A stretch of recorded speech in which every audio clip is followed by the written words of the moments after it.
iniciando mais uma reunião pública em nossa casa, lembrando de que nós estamos passando por uma das maiores pandemias do nosso século, com esse desafio de realizar as nossas palestras, nossos estudos via internet.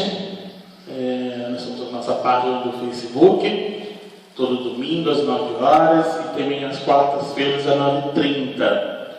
E lembrando também, conforme o decreto já liberado pelo prefeito, estamos retornando às atividades da casa com 30% do nosso público a menos, usando máscara, álcool gel, tem um distanciamento nas cadeiras e não é permitida a presença de maiores de 60 anos e menores de 10 anos também. Então vamos começar então com a nossa página de abertura do livro Vinho de Luz, lição 124, o som. Porque se a trombeta der sorriso incerto, quem se preparará para a batalha? Está em Paulo, 1 Coríntios, capítulo 14, versículo 8. Ninguém julgue que sejam necessários grandes cataclismos para que se efetue a modificação de planos da criatura. O homem pode mudar-se de esfera sem alarido cósmico, e as zonas superiores e inferiores representam graus de vida na escala do infinito. Evolução e queda diante da própria consciência constitui impulso para cima ou para baixo no campo ilimitado de manifestações do espírito imperecível. Toda modificação para melhor reclama luta, tanto quanto qualquer ascensão exige esforço. É imprescindível a preparação de cada um para a subida espiritual. É natural, portanto, que os vanguardeiros sejam porta-vozes a todos aqueles que acompanham o trabalho de melhoria aglomerados em multidão. Eis porque, personificando no discípulo do Evangelho a trombeta viva do Cristo, dele devemos espelhar avisos seguros. Em quase todos os lugares, observamos os instrumentos de sons incertos que dão notícias do serviço a fazer, mas não revelam caminhos justos. Na maioria dos núcleos do cristianismo renascente, deparam-se trabalhadores altamente dotados de luz espiritual, que duvidam de si mesmos, companheiros valiosos cuja fé somente vibra descontínuas fulgurações. É necessário compreender, porém, que o som incerto não atende ao roteiro exato. Serve para despertar, mas não fornece orientação. Os aprendizes da Boa Nova constituem a instrumentalidade do Senhor. Sabemos que coletivamente permanecem todos empenhados em servi-lo. Entretanto, ninguém ouvide a necessidade de afinar a trombeta dos sentimentos e pensamentos pelo diapasão do Divino Mestre, para que a interferência individual não se faça nota dissonante no sublime conceito do serviço redentor.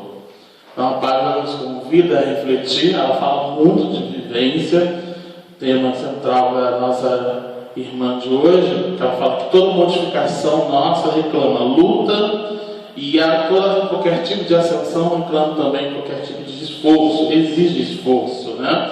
Mas ele também, Emmanuel, traz para a gente um sinal de como que nós estamos revelando as nossas mensagens, como está sendo passado isso para os outros. Quando ele fala do som da trombeta, a trombeta é um som chamativo, né? Chama atenção. E aqui ele justamente coloca de que a trombeta tem que ser viva do Cristo. Nós temos que repassar a mensagem conforme está lá na sua essência, em toda a sua natureza.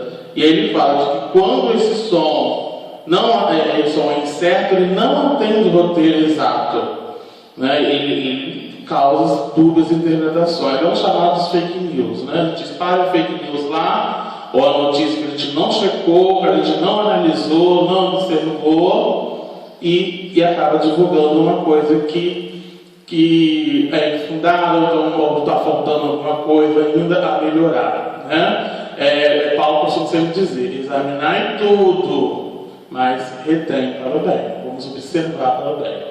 Então, antes de começar a divulgar, começar a espalhar a mensagem, e precisamos estudar, precisamos observar bem esse caminho. Então, nós vamos elevar nossos pensamentos, pedir a Deus amparo e proteção, agradecer pela oportunidade de estarmos aqui mais um dia, mais um domingo pela manhã, e pela oportunidade de serviço da qual estamos dispostos a levar a mensagem do Evangelho nos corações de todos que estão em casa, que estão aqui presentes, para que possam internalizar esses conhecimentos, internalizar toda essa vivência do Evangelho para repassar aos nossos familiares, à sociedade e no nosso íntimo. Ampara todas aquelas pessoas que estão passando por esse desafio, por dificuldades, que elas possam receber, através de nossas palavras, o consolo necessário para prosseguir diante da sua boa nova, diante da sua trajetória, resgatando o homem velho, a transformação do homem novo. Ilumina nossa irmã, que vai fazer o estudo do novo dia de hoje, e que possamos resgatar um pouco da sua fala, para aí sim, através da vivência, fazer a nossa tradicional reforma. Que o Senhor nos ampare e nos proteja, hoje, agora e sempre. Que assim seja. Então, hoje, o estudo o estudo do dia de hoje, bem com noite, é com a Solange, que ela vai falar se reconhece o cristão pelas suas obras. Solange, é todo seu. Bom dia a todos, agradecemos a oportunidade desse encontro e que Jesus nos inspire e nos ampare nessa manhã de hoje. Senhor, se hoje viesses em pessoa até nós, que diria eu? Que milhões e milhões de companheiros vagam em desatinos sem cogitarem de saber o que são e quem são? Que a penúria de espírito campeia, insuflando amargura e rebeldia, sofrimento e ilusão? Que o medo, em se alastrando na escura inquietação a que se aferra, gera conflito e angústia em toda parte nos caminhos da terra? Que a tristeza do ouro não remove tristeza e solidão na alma ferida? Que os engenhos perfeitos do progresso não enxugam as lágrimas da vida? Que te diria eu, Jesus, se te encontrasse? Que nos condói fitar a multidão dos que fogem de si mesmos, dando-se a dor maior por onde vão? Que nos comove contemplar a inteligência rica e, entretanto, insegura, elevando o conforto sem saber dissipar as trevas da loucura? Que diria, Senhor? Não te diria nada, pois sabes tudo ver muito mais do que nós. Rogar-te-ia tão somente a bendita prisão na força do dever, que me guarde em serviço, para que eu saiba compreender, sem azedume e sem alarme, como aperfeiçoar-me, para aceitar-te, enfim, porque tudo, Senhor, estará justo e certo, de que eu veja no mundo longe ou perto, se a tua luz brilhar dentro de mim. Maria Dolores, no livro Antologia da Espiritualidade, vem nos trazer a bênção do dever cumprido em serviço, a fim de nos aperfeiçoar, para que a luz do Cristo resida em nós. Jesus, que é o sol das nossas almas, encontre morada em nossos corações, para que, através de nossas obras, nós o revelamos onde estivermos e sejamos a luz e o sal da terra. Vamos encontrar no livro O Evangelho segundo o Espiritismo, capítulo 18, muitos os chamados, poucos os escolhidos, uma instrução do Espírito Simeão, que é, pelas suas obras que se reconhece o cristão, o tema da nossa manhã de hoje. E a mensagem, ele introduz essa mensagem já no início, nos fazendo refletir através de uma pergunta.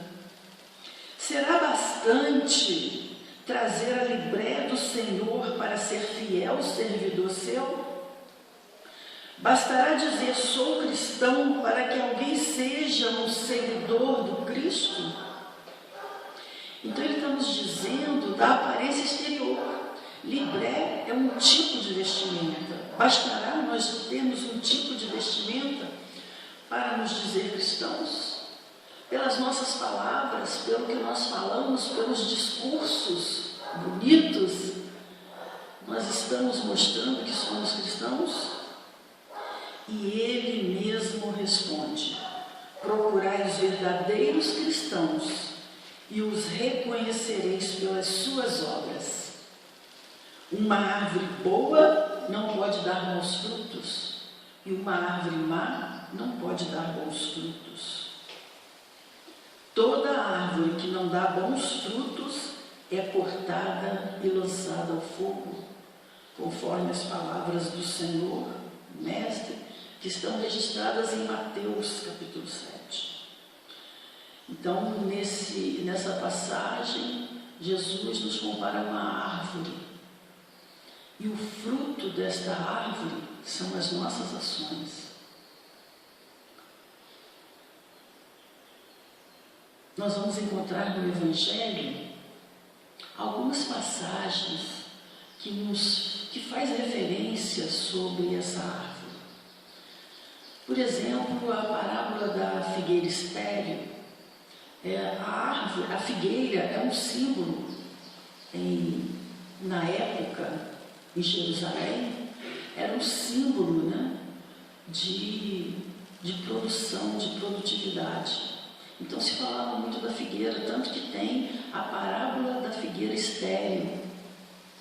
Logo após a entrada de Jesus em Jerusalém, a entrada triunfal de Jesus a Jerusalém, ele passa a produzir um discurso de juízo sobre aquele povo daquela época. E ele começa a purificação do templo, que está registrada em Mateus 12. E logo a seguir, ele fala da figueira seca, da figueira estéril, que está registrada em 11, em Mateus capítulo 11. E ele então diz, ele passa pela figueira, não encontrando nenhum fruto, emite um juízo de que aquela figueira deveria secar. Então é uma ação simbólica, porque no dia seguinte, quando os apóstolos passam pela figueira, Pedro lembra a Jesus: Senhor, olha a figueira que tu amaldiçoaste, está seca. É uma ação simbólica que ele queria mostrar como que a falta da produtividade no cristão, ela ocupa espaço no mundo sem frutificar para o bem. Então é preciso que a gente tenha esse fruto pelas ações. E essas duas ações simbólicas de Jesus, que foi a purificação do templo e a figueira seca, foram ações para demonstrar, ações simbólicas para demonstrar esse juízo sobre aquele povo, porque afinal de contas já haviam 1000 anos de investimento sobre aquele povo. Os profetas, todos os profetas que passaram por ali, eles utilizavam de ações simbólicas para mostrar o caminho que deveria ser seguido. Então, aquele povo, ele tinha um conhecimento profundo. E essas ações simbólicas foram tanto entendidas por eles que os fariseus questionam Jesus onde estava a autoridade dele para produzir aquelas ações. Então, quer dizer que eles entenderam a mensagem, que eram ações simbólicas mostrando essa ação de juízo, porque aquele povo, ele tinha se afastado da essência da espiritualidade. E esse afastamento gerava situações complicadas para a sociedade daquele povo. E assim, então, ele vem nos trazendo essa mensagem da árvore, e nessa mensagem, nessa instrução de Simeão que está no Evangelho, ele retorna a esse tempo, trazendo a mensagem da ação simbólica para nos mostrar como que deve ser a nossa ação na atualidade, do cristão na atualidade. E ele continua a mensagem dizendo assim,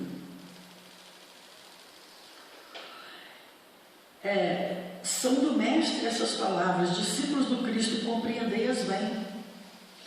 Que frutos deve dar a árvore do cristianismo? Daí agora ele traz a mensagem, ele traz a ideia do cristianismo como uma árvore frondosa, possante, que estende os seus ramos sobre uma parte da humanidade que deverá abrigar todo o planeta, todas as criaturas que dela se aproximaram. Então ele vai e pergunta quais são os frutos dessa árvore, que frutos ela deve dar, essa árvore que é o cristianismo. Então ele vem nos dizer que são frutos de vida, de esperança e de fé. E ele continua dizendo que o cristianismo, qual fizeram há muitos séculos, continua a pregar essa virtude. Então, a árvore, que é o cristianismo, ela não mudou. Ela continua a mesma árvore, trazendo a mesma mensagem libertadora do Cristo. E o cristianismo se esforça por espalhar esses frutos, porém, com poucos os colhem. Com poucos os colhem. E ele nos diz que a árvore é sempre boa, porém maus são os jardineiros.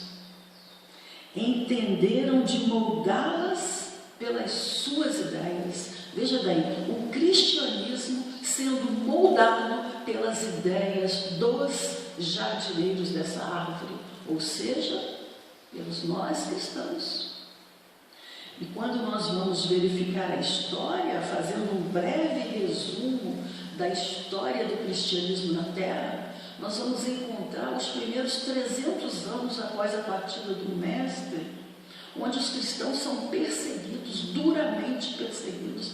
E nós vamos encontrar esse fato, essa narração de uma forma romanceada, porém extremamente fiel por Emmanuel, nas obras Paulo Estevam, há 2000 anos, Ave Cristo, há 50 anos, Renúncia. São obras, romances de Emmanuel, que nos traz de uma forma linda, maravilhosa e muito fiel da história daquele povo nesses primeiros 300 anos de perseguição aos cristãos.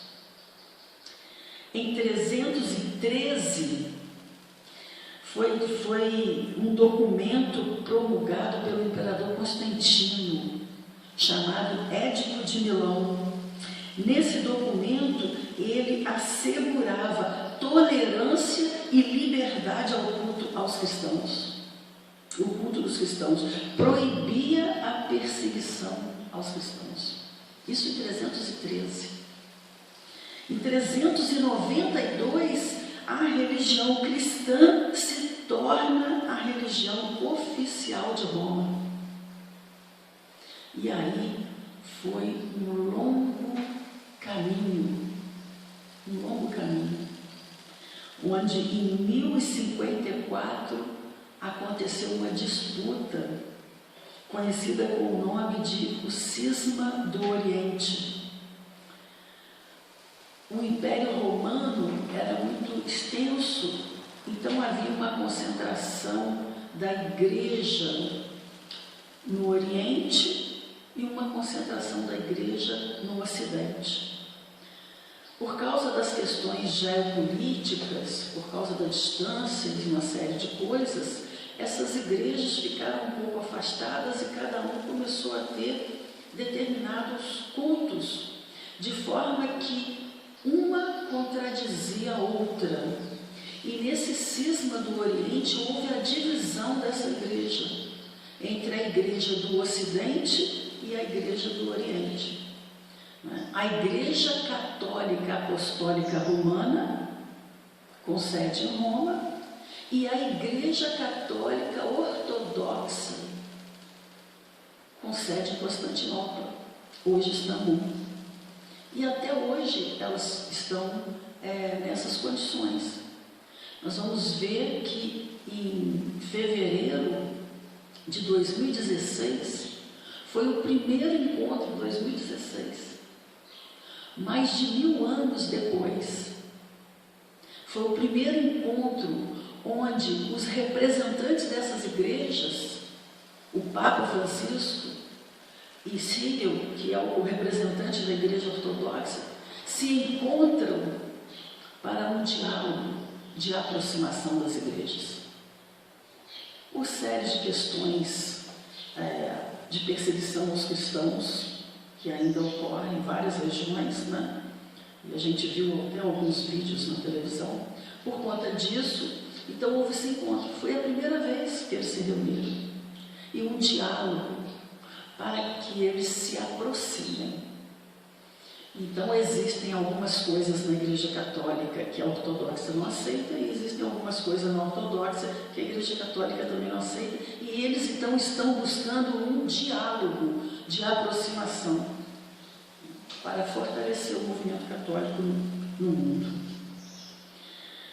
Em 1517, houve uma nova disputa com a Contra-Reforma, com a Reforma Protestante. Em 1517, a Reforma Protestante com Martinho Lutero. E novamente, foi uma divergência em relação aos procedimentos adotados pela Igreja naquela época, que trouxe então a Reforma Protestante. A Reforma Protestante, o protestantismo começou a crescer muito em diversas partes da Europa. E aí, em 1534, houve a Contra-Reforma, que foi um movimento encabeçado por Inácio de Loyola, que era um ex-soldado espanhol da região basca. A região basca é uma região afastada na Espanha, e esse soldado que é da religião basca, Inácio de Loyola, naquela época, que pertencia a uma denominação religiosa que se chamava Companhia de Jesus, e aí no molde militar ele monta essa companhia, os seus membros eram chamados jesuítas. Então nós vamos ver os jesuítas no mundo todo, nas Américas, aqui no Brasil, nós tivemos jesuítas. O objetivo deles era combater a expansão do protestantismo pelo ensino o ensino da fé católica. Nessa época, houve a reativação do Santo Ofício, lá do século XIII, onde instituiu o Tribunal de Inquisição, que tinha como função julgar aqueles que se desvirtuassem dos dogmas da Igreja. Em 1555, olha quanto tempo se passou, foi firmado um acordo que se chamou a Paz de Augsburgo, que determinou que cada governante dentro do Sacro Império poderia escolher a sua religião e a religião de seus éditos, seus súditos. Então, na Alemanha, foi o luteranismo, encabeçado por Martim Lutero. Na França e na Holanda foi o calvinismo, coordenado por João Calvino. Na Inglaterra, o anglicanismo. O anglicanismo foi coordenado pelo rei o rei Henrique VIII. Mas é bem interessante o que acontece na Inglaterra, que desde o século XIV já haviam pensadores como John Wycliffe, e que pregava essas divergências. Depois Thomas More, mas foi com Henrique VIII que a Inglaterra então optou pela Igreja Anglicana, exatamente porque a Igreja Católica proibia, a Igreja Católica tinha um dogma que era a indissolubilidade do casamento, e o rei Henrique VIII, casado com Catarina de Aragão, havia tido 5 filhos, porém ele perdeu 4 filhos que faleceram e só sobrou uma que era uma menina, ele não podia ser a sua sucessora no reino. Então ele decide se casar com Ana Bolonha e ele precisava então, né, que a igreja aceitasse, então por isso ele colocou a igreja anglicana, que lá não existia esse dogma da indissolubilidade do casamento. Nós vamos vendo como que a igreja foi sendo moldada conforme os nossos interesses e as nossas necessidades. Nos Países Baixos, na Dinamarca e Escócia, seguiram o calvinismo. E lá eles tiveram o nome de presbiterianos. Então, os presbiterianos eles seguem a ideia de João Calvino. Em 1545 a 1563, 18 anos, aconteceu o Concílio de Trento. O Concílio de Trento foi o maior concílio já que existiu dentro da Igreja Católica, tanto que ele foi dividido em 3 fases. Daqui, desse Concílio de Trento, surgiu uma ideia, uma igreja reformada. Foi nessa época que foi criado o Index, né, que foi uma lista de livros proibidos pela Igreja Católica. Em 1601 inicia-se o século XVII, e com ele veio o Iluminismo. O Iluminismo influenciou toda a vida política, econômica das sociedades. Diversas mudanças aconteceram no mundo inteiro. Foi um movimento intelectual nascido em França, e a principal característica desse movimento foi defender o uso da razão sobre a fé para entender os problemas da sociedade. O século seguinte, que é o século XVIII, foi considerado o século das luzes. Então, o iluminismo ele rejeitou aquela herança medieval que ele chamou de os tempos das trevas, a idade das trevas, né? E as principais ideias dele eram o liberalismo econômico, o absolutismo constitucional, ou seja, não era mais aquele absolutismo monárquico que o rei mandava, mas agora havia a presença do rei, porém existia uma constituição que ele deveria seguir. Então eles foram contra a inflexibilidade religiosa, a prepotência dos poderosos, e ele acabou por influenciar futuramente a Revolução Francesa, que foi um marco civilizatório, né, na história das sociedades. A Revolução Francesa trouxe profundas mudanças nas sociedades. E essa situação, gente, a gente às vezes pensa assim, está distante, aconteceu lá atrás, mas a gente vai ver que Portugal só conseguiu divorciar o Estado da Igreja em 1821 por decreto regencial. Ainda assim, e nos países ditos católicos não havia essa separação da igreja e do Estado. Nós vamos ver que em Barcelona, no dia 9 de outubro de 1861, houve o ato de fé em Barcelona, onde foram queimadas 300 obras espíritas em praça pública, porque todas as obras precisavam passar pelo crivo, né, das pessoas que estavam responsáveis pela igreja nos seus devidos locais. Em 1864, não está tão longe assim, em 1864, o Papa Pio X, ele cria 2 encíclicas, ele edita 2 encíclicas, cujo objetivo era condenar a tolerância religiosa. Foi isso, em 1864. Em 1906, né, melhor dizendo, em 1931, está bem próximo de nós, né, houve a laicização, o Estado espanhol se torna laico, né? Então separa o Estado da igreja, como é o nosso Brasil hoje, né? Nosso Estado é laico. Porém, em 1953, com a ditadura Franco e a concordância da Santa Sé, voltou o catolicismo a ser declarado a religião única na Igreja Espanhola. Nós vamos ver no século XX, com a ditadura Salazar em Portugal, quando a Federação Espírita Portuguesa foi fechada e todos os seus bens foram confiscados.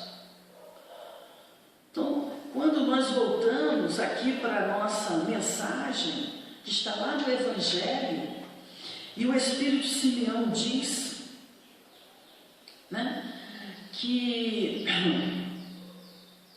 cortaram-na, olha, entenderam de moldá-la pelas suas ideias, talhá-las de acordo com as suas necessidades, cortaram-na, diminuíram-na, mutilaram-na, tornaram estéreis os seus ramos, não dão maus frutos, porque nenhum fruto mais produz. O viajor sedento que se detém sobre os seus galhos à procura do fruto da esperança, capaz de restabelecer a força e a coragem, somente vê uma ramaria árida pronunciando tempestade.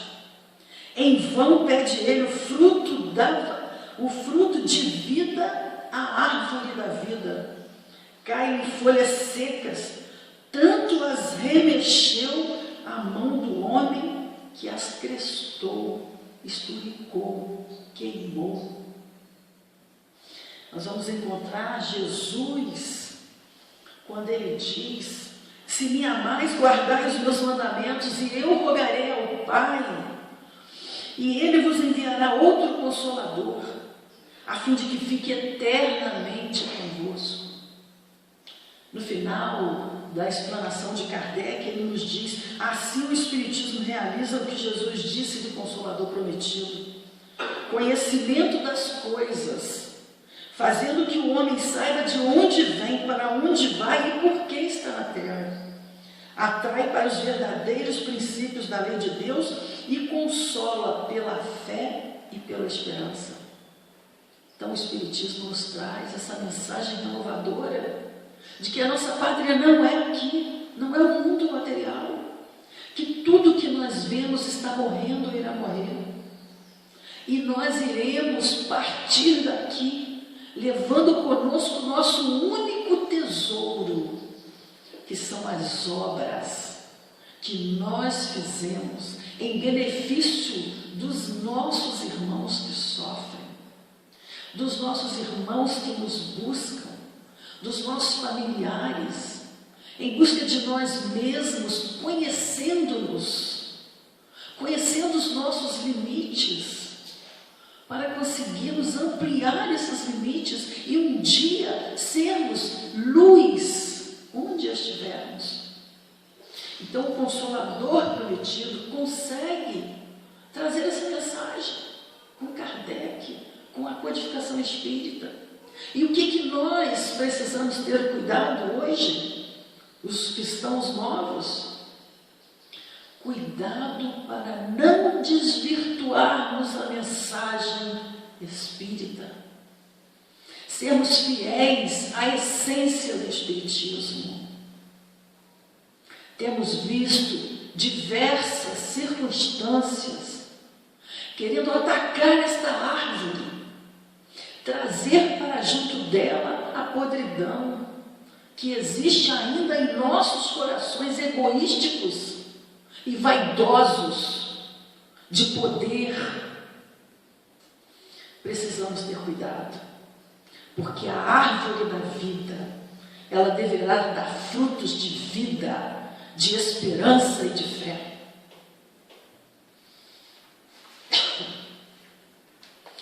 Ele continua então a mensagem, nos mostrando, daqui para diante então, ele nos faz uma exortação, que é um conselho. Então o Espírito Simeão, a partir de agora, ele nos dá um conselho. Abri, pois, os ouvidos e os corações, meus bem-amados, diz ele. Cultivai essa árvore de vida, cujos frutos dá a vida eterna. O que o Espiritismo nos ensina não é para essa vida. Nós não podemos buscar no Espiritismo os problemas da atualidade e solução para eles. O Espiritismo vem nos mostrar que as dificuldades, os desafios da vida são momentos de experiência para o espírito. E o que ele conseguir aprender dessa experiência, ele guardará para as suas almas. O Cristo já tinha nos dito: acumular os tesouros da alma, que os ladrões não roubam e as traças não corroem. Estes são os tesouros que nós espíritas precisamos nos esforçar todos os dias para vencer. E é um esforço de todos os dias, porque existe em nós uma grande resistência que se chama egoísmo e vaidade. E o egoísmo e vaidade poderá nos fazer perder a qualquer momento, numa palavra maldita, numa condução mal apropriada, e nós nos perdermos na mensagem. Então, todos os dias precisamos fazer em nós esse compromisso de seguir os conhecimentos da árvore da vida. Como Simeão nos compara a uma árvore, nós não podemos ser uma árvore de muitas folhas, mas uma árvore florida, linda, maravilhosa, de aparência, mas que não existe frutos. Você vai procurar, não existe frutos. É preferível que haja um fruto pequenininho do que uma árvore belíssima, cheia de folhas, porém sem nenhum fruto. São os belos discursos, as belas aparências, as belas palavras, mas pobres de ação. Isso é que nós precisamos. E que são essas ações, senão o nosso cotidiano? Jesus não nos pediu que a gente escalasse o Everest, como diz o Chico, né? Que a gente fizesse grandes coisas e movimentos na Terra. Ele nos pediu apenas que nos amássemos. No início ele nos diz: amai-vos uns aos outros como a si mesmos. Porém, no início da sua missão, ele nos diz: amai-vos uns aos outros como eu vos amei. Então, a medida do nosso amor é a medida do Cristo, do amor do Cristo por nós. É com esse amor que nós deveremos amar os nossos irmãos, nos compadecer ante a dor alheia, reconhecer no irmão ainda o seu nível de comprometimento com situações difíceis que ele vai conseguir romper no futuro. Temos hoje as redes sociais, temos visto espíritas escrever coisas nas redes sociais que ela não gostaria de ouvir para ela, mas ela escreve para o outro. Então, precisamos ter cuidado. Nós espíritas precisamos nos policiar para que a gente não faça com a árvore da vida o que já foi feito esse tempo todo. E nós, como nós somos reencarnacionistas, nós somos os mesmos cristãos daquela época, que estamos sendo chamados hoje para renovar os nossos caminhos, para mudar os nossos rumos, para deixar de lado essa ânsia de poder e buscar o fundo do ensino cristão, que é a nossa mudança íntima, que se faz presente nas nossas obras, nas nossas palavras, no nosso jeito de nos conduzirmos na vida. Esses são os frutos que o Espiritismo espera de nós. O Espiritismo não nos pede nada, mas espera muito de nós. Conservai-a tal como o Cristo vos entregou. Não mutileis. Ela quer estender a sua sombra imensa sobre o universo. Não lhe corteis os galhos. Seus frutos mensageiros, benfazejos, caem abundantes para alimentar o viajor faminto que deseja chegar ao termo da jornada. Não amontoeis esses frutos para os armazenar e deixar apodrecer, a fim de que ninguém se sirva deles. Entretanto, nós não precisamos sair falando de Espiritismo. Se nós agirmos conforme o Espiritismo nos fala, a nossa conduta falará por nós. E vamos nos lembrar de Francisco de Assis, quando ele diz: vai e prega o Evangelho no mundo todo. Se preciso for, use as palavras. É com ações. E nós espíritas precisamos demonstrar com ações. Eu não me esqueço de certa vez, uma palestrante veio à nossa casa e ela contou o fato de que a sua amiga estava procurando uma vaga no estacionamento. E aí ela achou a vaga. Quando ela olhou, aí ela foi para a vaga, só que ela estava um pouco mais adiantada, já tinha uma pessoa já tentando entrar na vaga. E essa pessoa então, olha para ela e pensa, ela vai pegar a vaga, que ela está mais adiantada. Mas não, ela passou adiante e foi procurar outra vaga, porque ela é espírita e ela viu que aquela vaga lhe pertencia a outra pessoa. São pequenos detalhes, são pequenas coisas. Estamos vivendo um momento de pandemia onde o medo está agraçando de forma muito grande entre nós. Então nós precisamos ter a certeza da vida imortal, da imortalidade, que é uma realidade da alma.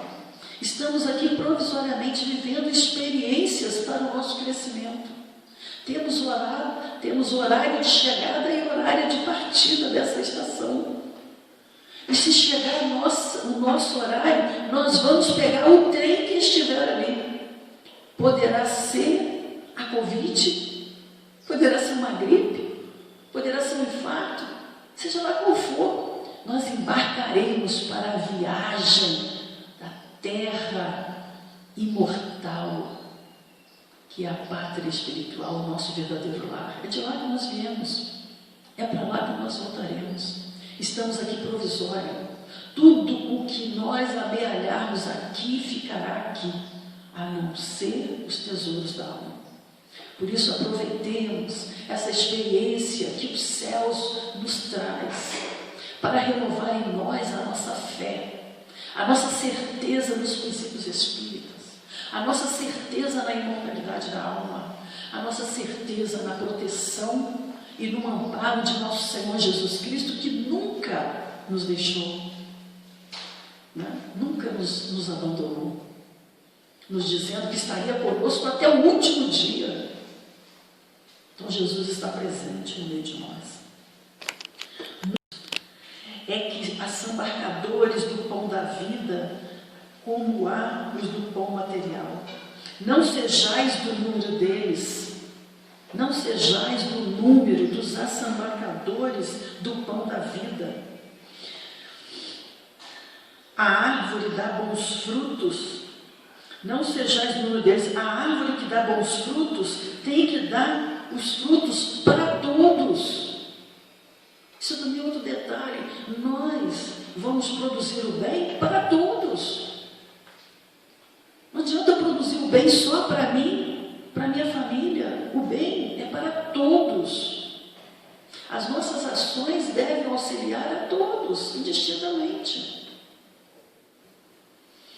E depois procurar os que estão famintos. Levai-os para debaixo da fronte da árvore e partilhai com eles o abrigo que ela oferece.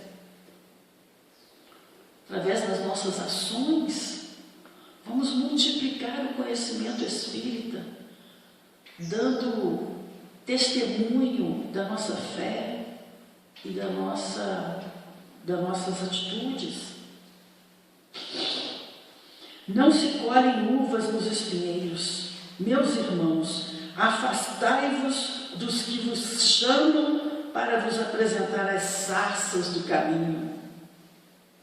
Segui os que vos conduzem à sombra da árvore da vida. O divino Salvador, o justo por excelência, disse e suas palavras não passarão. Nem todos os que dizem Senhor, Senhor, entrarão no reino dos céus. Entrarão somente os que fazem a vontade de meu Pai que está nos céus. Senhor, nos diz o Evangelho, mas quando foi que lhe fizemos tudo isso? E ele diz, todas as vezes que fizerdes isso ao menor dos meus irmãos, é a mim que o fizeste. Que o Senhor de bênçãos nos abençoe, que o Deus de luz nos ilumine, que a árvore da vida vos ofereça abundantemente os seus frutos. Crede e orai. Crede e orai.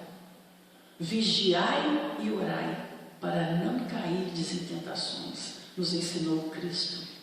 Vigiar as nossas atitudes, vigiar a nossa conduta, passar a nossa conduta ao final do dia por uma análise, não para julgamento de nós mesmos, mas para arrependimento das nossas ações, porque o arrependimento produz frutos de mudança íntima. Então nós vamos nos esforçar para sermos melhores. Conhece o verdadeiro espírita pelo esforço que faz na sua transformação íntima.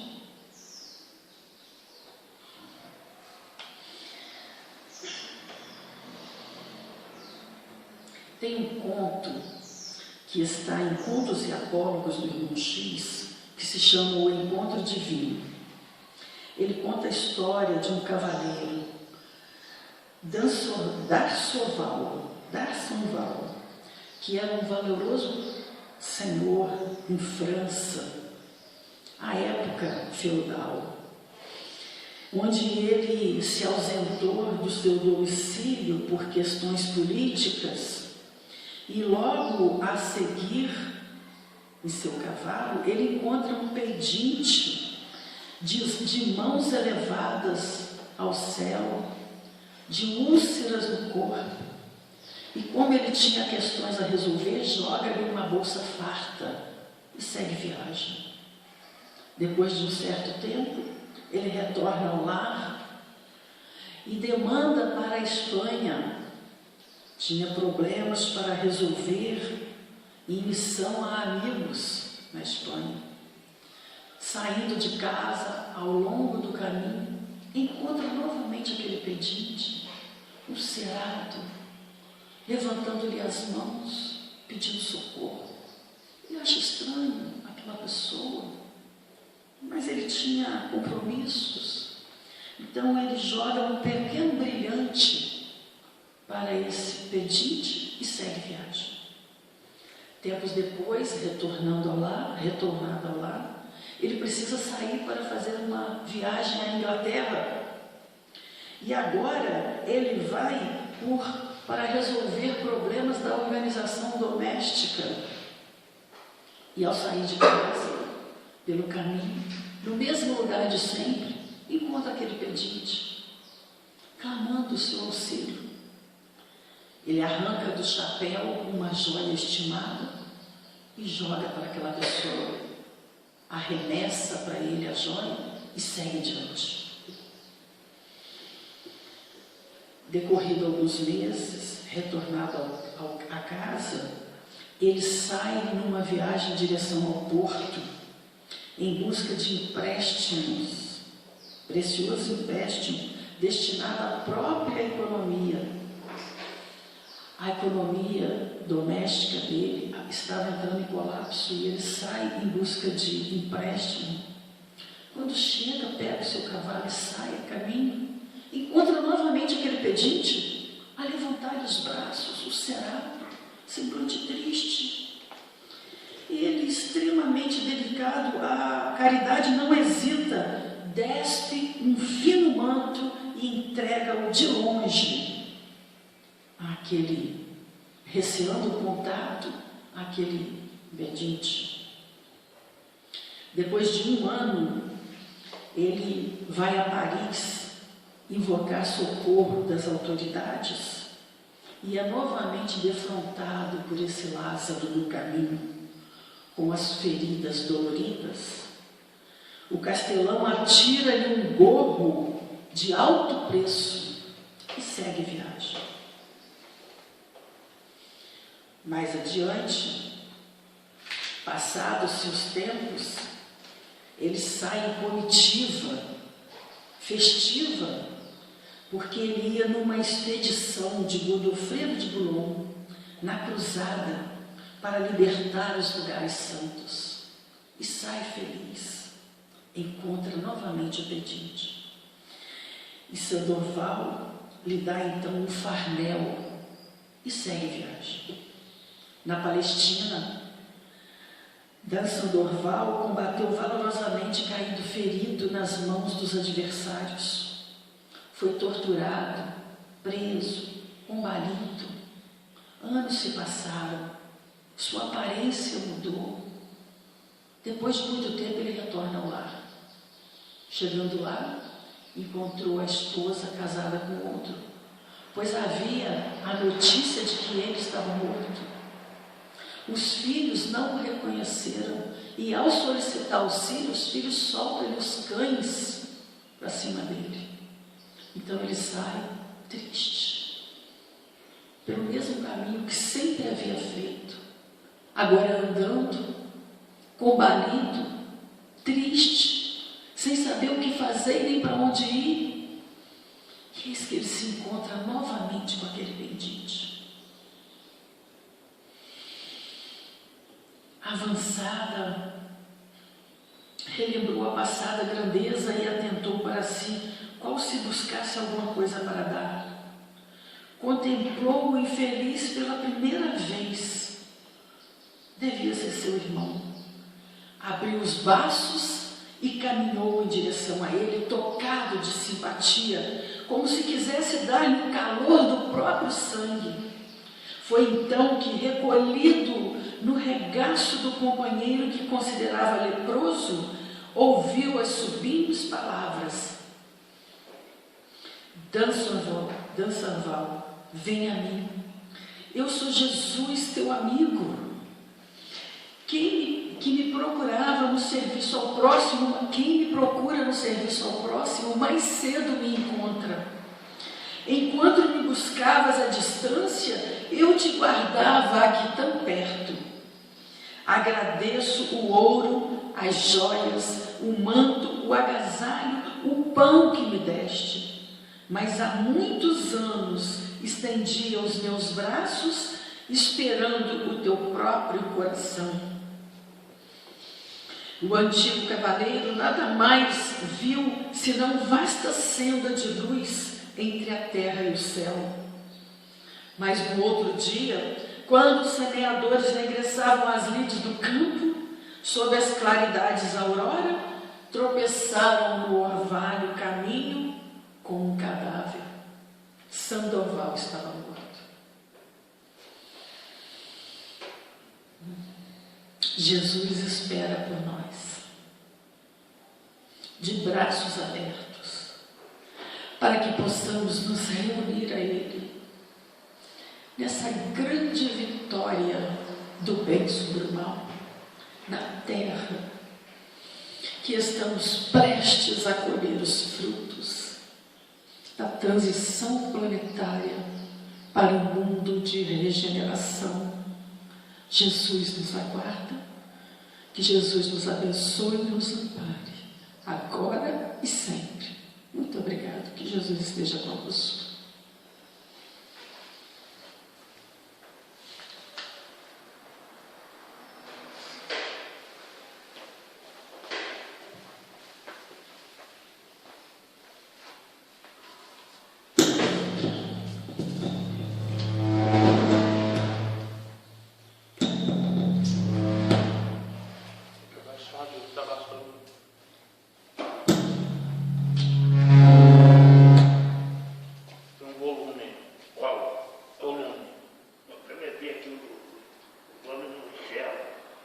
Primeiro ou segundo? Primeiro. De cá. Você tem a voz alta, Eu? Vamos lá. Agradecemos a todo mundo então pela oportunidade de estarmos aqui, a Solange pela palestra de hoje, e que possamos então internalizar esses conhecimentos que ela passou e refletir sobre esses ensinamentos, né? Agradecemos mais uma vez a Solange por estar disponível, você aí de casa está assistindo o nosso encontro hoje, lembrando de que nossas palestras elas são então às 9 horas e às 19h30 na quarta-feira nós temos outra palestra, a próxima quarta vai ser com o Carlão. Conforme eu falei também no início, nós temos um decreto que foi liberado pelo prefeito de que autoriza a abertura com 30% da sua capacidade.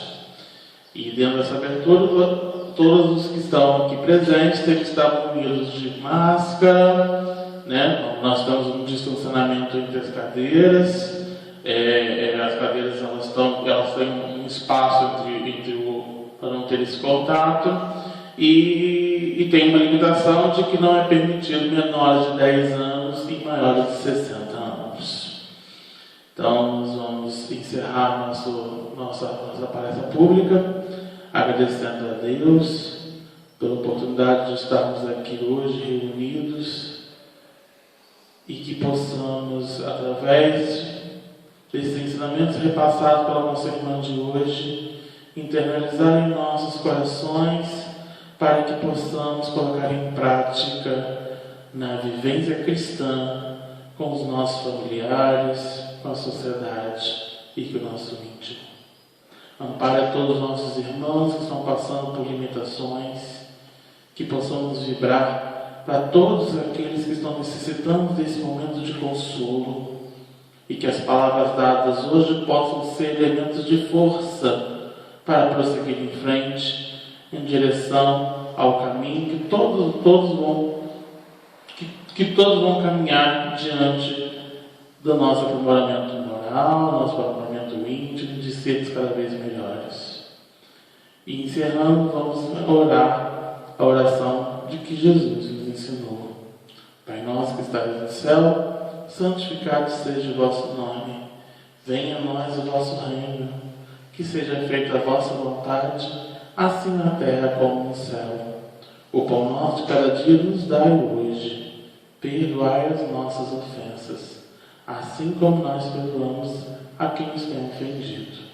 Não nos deixeis cair em tentação, mas livrai-nos do mal. Que assim seja. Graças a Deus. Tenha todo mundo, então, um bom dia.